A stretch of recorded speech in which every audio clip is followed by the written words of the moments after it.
Hello, my name's Katie. Welcome to my shed. It's Sunday the 9th of March and I normally start the video on a Saturday. In fact, I did start it on Friday and Saturday. I never got round to getting a big enough intro in place. So yeah, it's a bit of a late start for me. And this weekend on Friday, I hit 100 subscribers, which was a massive shock for me. I mean, obviously it wasn't that big a shock because I'd seen my subscribers had been increasing, so it wasn't that big a shock. But it was still a shock because that was my goal for the year, and it's only just, turned March, so that's amazing. So thank you very much for bearing with these ramblings. I don't really know what to say. So onwards and upwards, that's what I'm going to say. And hopefully my videos will get better and I'll learn more about what you guys want to watch, what's useful, what isn't useful, that sort of thing. So today I am going to do some Tetrapak Drypoint printing. And I've done Drypoint printing before, and that was in a video like 2-3 videos ago. I showed you some little mini ones. So with this one I'm going to use the inside of some milk cartons. Other milk cartons are available. These ones aren't actually Tetrapak, they are something else pack. What did I say they were called? Aquapak?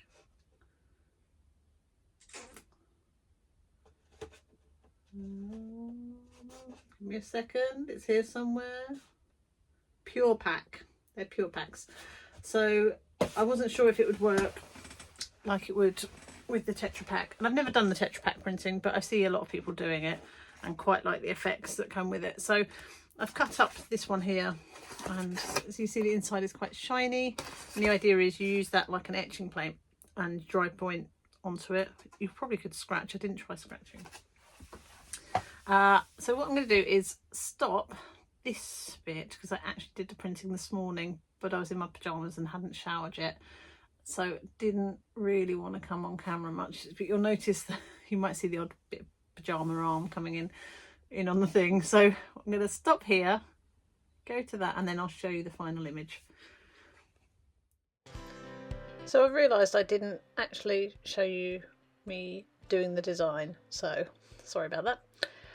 What you'll see here is I've got you get a stiff brush, and I'm using the Calico Safe Wash ink, the one I've used before, and just using that to get into the scratch marks.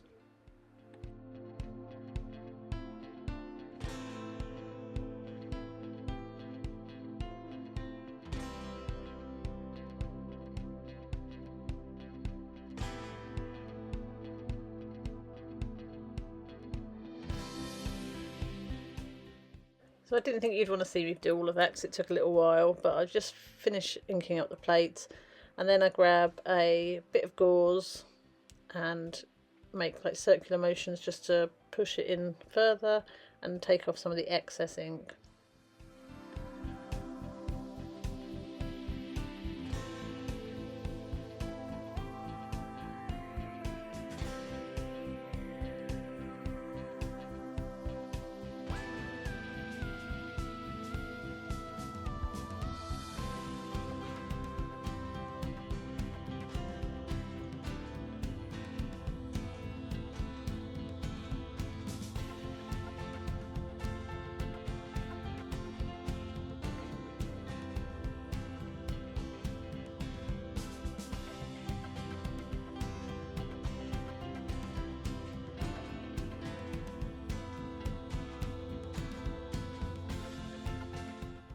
Once you've got the excess off with the gauze, just go in with a little bit of newsprint just to take off some more. It would work better if I had that in a little bundle really, or wrapped around a little block, but instead I'm getting lots of fingerprints.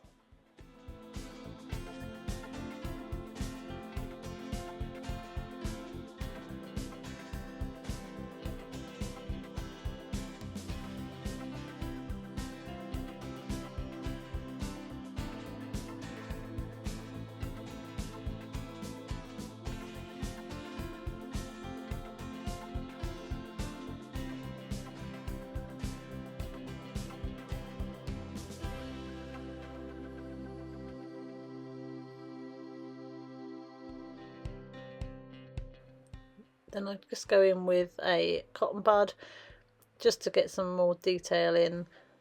It doesn't have to be a cotton bud, but if I just find that easier because it's easier to do smaller areas. And I did try putting a little bit of water on the cotton bud as well, which worked to clean the plate better. But then I had to go in with extra ink, you'll notice in a little while.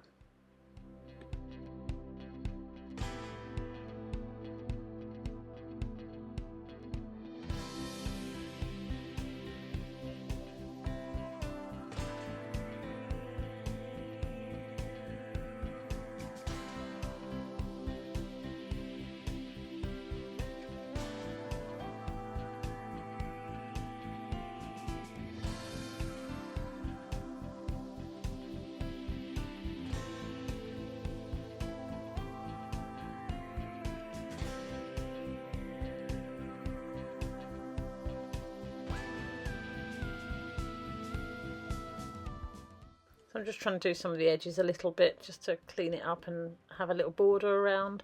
Again, if I'd have spent a little bit more time doing this, it probably would have been a cleaner print.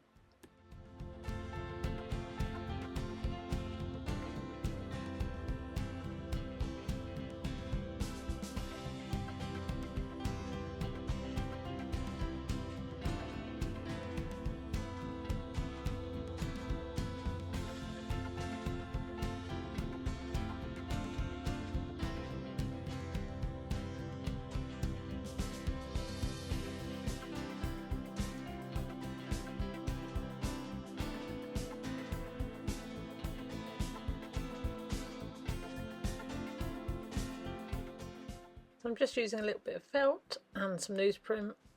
I've got some pre-dampened paper which I'll lay on top of the newsprint, and then I'll pop my Tetrapak on top of that with the newsprint on top, like a little sandwich really, and that's just to protect the felt.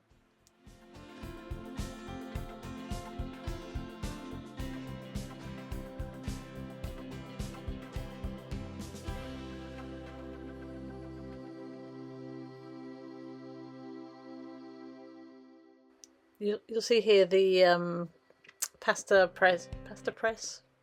The press is on too loose, so I have to take it out, just adjust the settings to make it a little bit tighter so that it gets a better quality print. You will see that I couldn't attach it very well to the table again, so it's painful to watch me do this, but because it's still moving, so I have to use the hand to hold the pasta press as well as trying to turn the handle. I will get a better setup.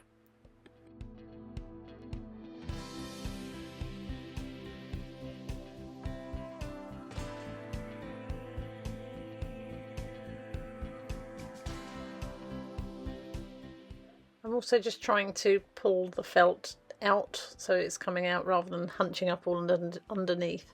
So that's what you keep seeing me trying to do there. I needed 4 hands really.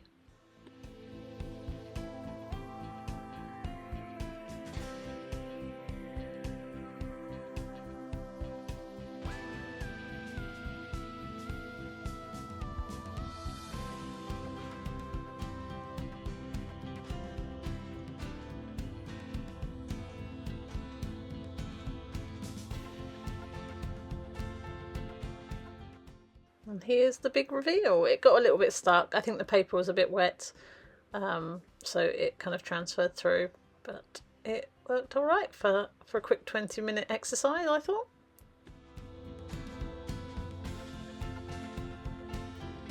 So you'll see that I struggled a bit to get it through the pasta maker, and that comes back to, again, I cannot, because of this design of this table, I can't properly fix the pasta machine to it, so I'm trying to hold it at the same time as turning it through. So I'm going to see if I can make like a little block or something that will work on this, and hopefully that will make things a little bit easier. So this was the little plate after I've printed it. I haven't cleaned it off or anything, so you can kind of see, I'm guessing these, well, it will, I'll show you, but these images that are already in it will print through, and that's part of the appeal really with Tetrapak printing. So if you look at some of the other images, they use the whole carton, so you'll get the carton shape. and I just scratched in with a Drypoint tool. That's all I used. And this was the final image. It's a bit squidged up, and that was due to my poor technique of feeding it through. It got a bit scrunched up. So you can see this was where I've wiped away with the cotton bud. The dark marks are where I've scratched in with the Drypoint needle. And then you have got, I mean, it hasn't come out too much, but you have got some of the marks around here from the actual carton, but it's not that noticeable. And I think the idea with these is they're meant to be imperfect, so you end up with an image that you can see has been made of something. I needed to wipe away a little bit more really around here to have a bit more contrast. There's a bit too much grey for my liking, but I think for a first attempt of me trying to do something in 20 minutes before I had my shower, it's come out okay. So I'll definitely keep working on my technique with that, and see where we go. It's just fun, quite easy. I don't know how many prints you'd get out of it before it starts to disintegrate. Probably maybe 5 or 10, I guess. Maybe that'll be another experiment. We'll see how many I can do. So yeah, there we go. Bit of Tetrapak or Aquapak printing for you. So what I'm going to start doing in a minute, which will be next weekend's video, is I'm going to start doing a painting. I just knew I wouldn't have time to get it painted and edited in time for Tuesday, so that's why I thought I'd do the Tetrapak print and see how that goes, because I had time to do that. Thank you very much for watching. I hope you enjoyed it. Short but sweet this time, making up for all the times I've made you watch for an hour. Have a lovely week, and I'll see you soon. Bye. So what I'm going to start doing in a minute, which will be next weekend's video, is I'm going to start doing a painting. I just knew I wouldn't have time to get it painted and edited in time for Tuesday, so that's why I thought I'd do the Tetrapak print and see how that goes, because I had time to do that. Thank you very much for watching. I hope you enjoyed it. Short but sweet this time, making up for all the times I've made you watch for an hour. Have a lovely week, and I'll see you soon. Bye.